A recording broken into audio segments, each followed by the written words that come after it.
gathering of citizens who want to celebrate Julius Caesar's triumph return from war. This victory is marked by public games with Caesar's protege Mark Antony takes part. On his way to arena, Caesar is stopped by a stranger, him that he should beware the ideas of 15th of March.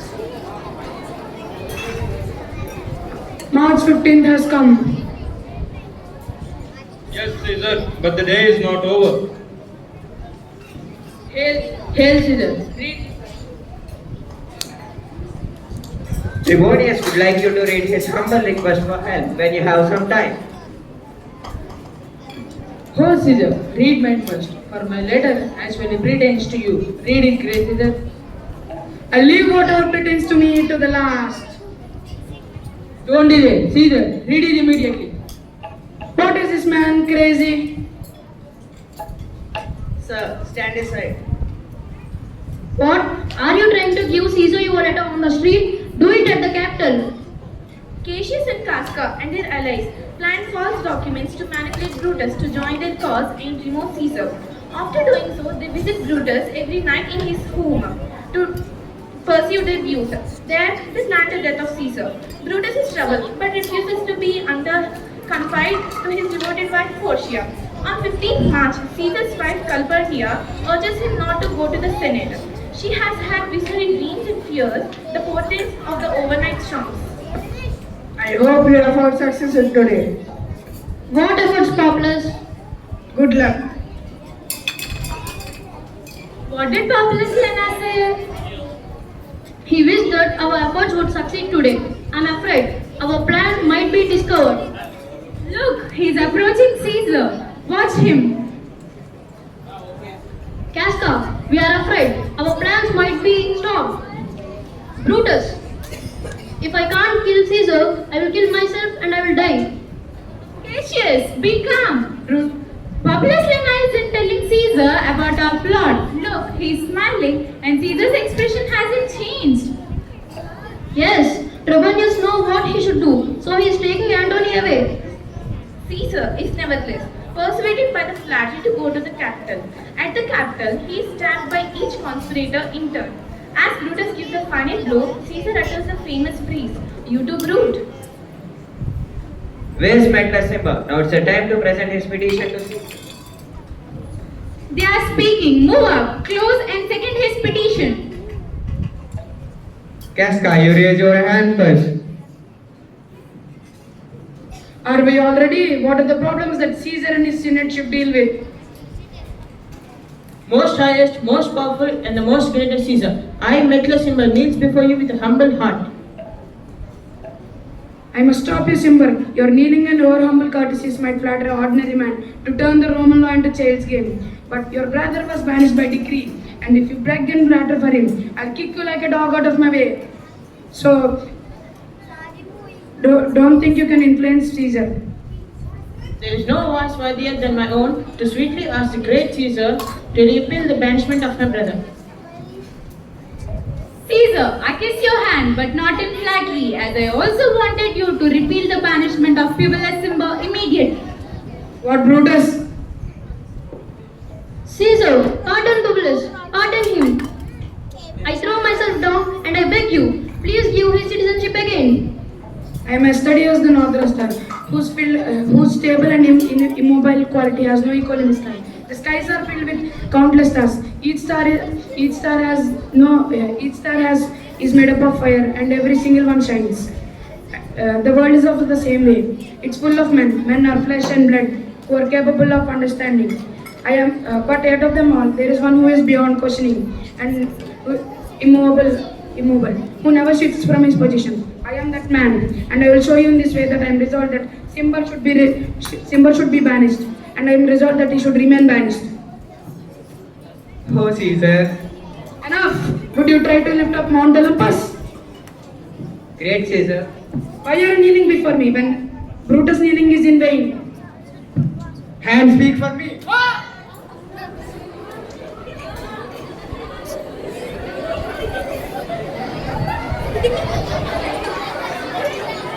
And you too, Brutus? Against Cassius' advice, Brutus allows Mark Antony to speak at the funeral oration for Caesar in the marketplace, but he is allowed under one first to explain the people about conspirator treason and the fear of Caesar's ambition. After Brutus speaks, the crowd becomes calm and they support his cause. We demand answers. Give us answers.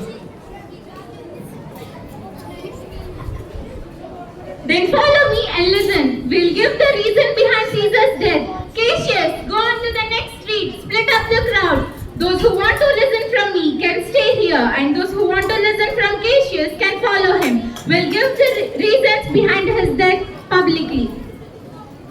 Sure. I'll listen to Brutus.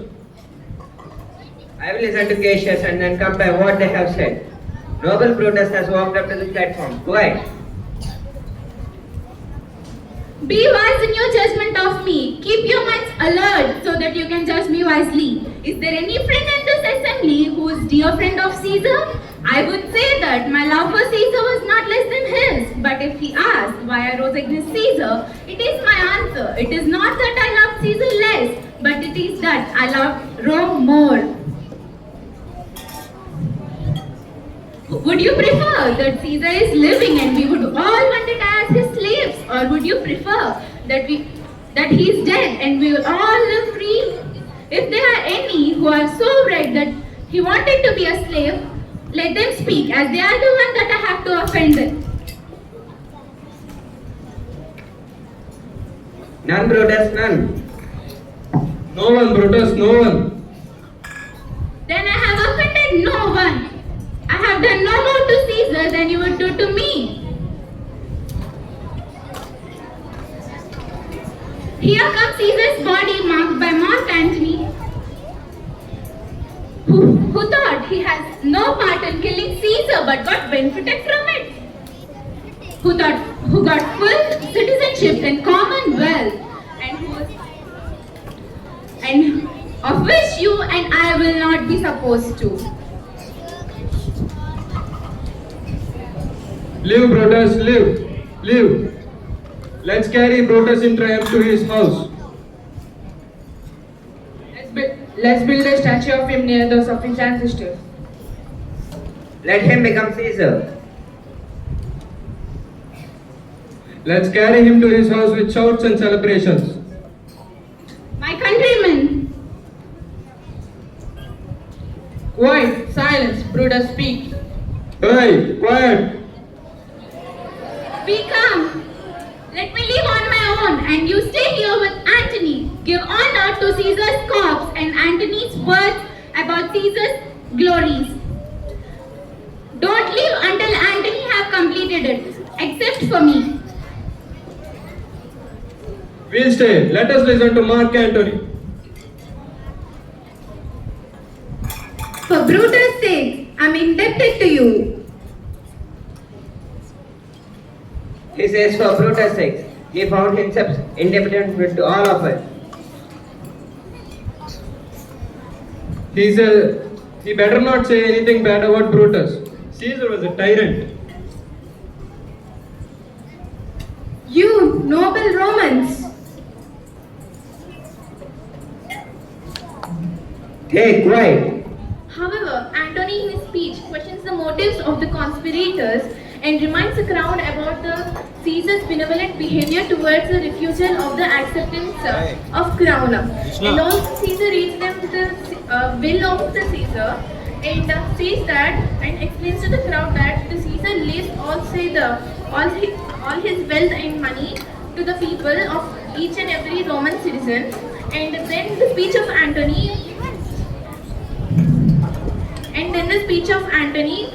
makes an murderous riot in the crowd. friends, Romans, countrymen, give me a moment of your attention. I have come here to bury Caesar, not to praise him. The evil that men do is remembered after they die, but the good is often buried with the bones. May it be the way with Caesar. And our noble Brutus just told you that Caesar was ambitious. If that's true, it's a terrible fault. Caesar has paid terribly for it. And you all saw that on the feast of Lupercal, I offered Caesar 3 times the king crown. But all the 3 times he refused it. Was that really ambitious? You all once. Now what reason stopped you from mourning him? My heart is in the coffin with Caesar, and I must pause until he returns to me.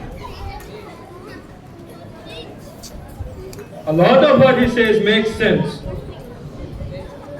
If you think that is the right way, Caesar has been badly wrong. Has he have any good sense? I really worry that someone worse than Caesar have came to replace him. Just yesterday, no one in the world have stood against Caesar comments, but now he lies there dead. And remember, sirs, if I were trying to steal your heart and mind, then I would be doing wrong to Caesars and Cassius.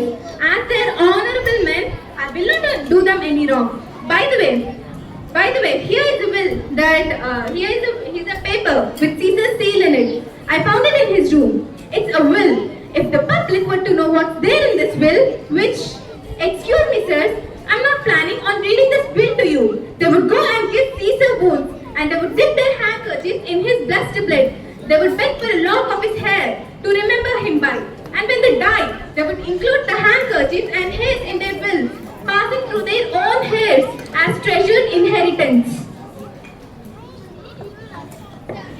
We want to hear the will. Read it, Mark Antony.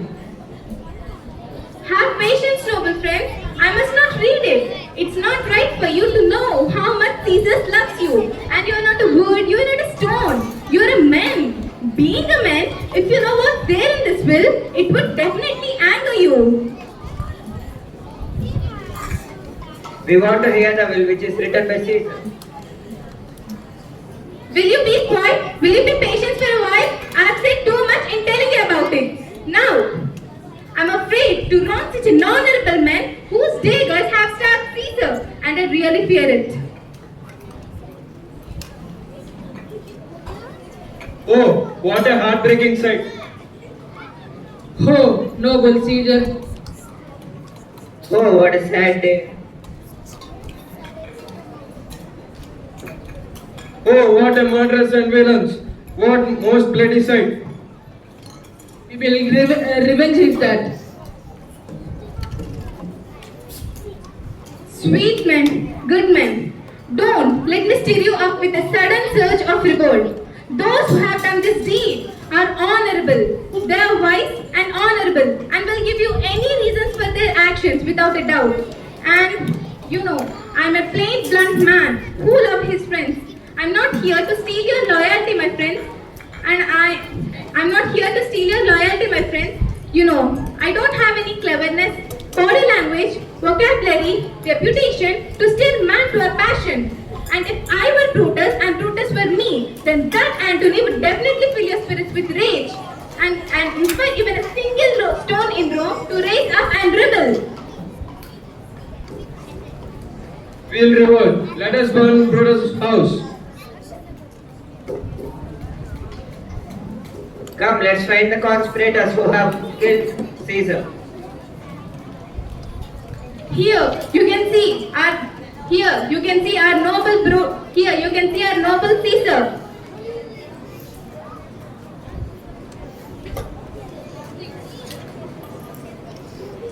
Oh, what a heartbreaking sight. Oh, noble Caesar. Why, friends? What are you doing? What has Caesar done to deserve your love? Alas, you don't know. You have forgotten about the will. I told you about it. Read the will, we want to hear it. The Caesar's will. He gives to every Roman citizen, to every single man, 75 silver coins.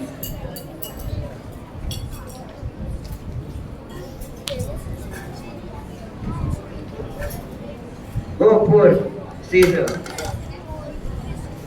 In addition, he's left you all of his walkways, private gardens, and newly planted orchards near the side of Tiber River. Here is the Caesar, and when will there be another like him? Never, never. Come, let's go. Let's burn his body in the holy place and use the torches to burn the trader's house. Lift up the body. Go get some fire. Go get some benches for wood to fire him. Cut down the phones, windows, anything.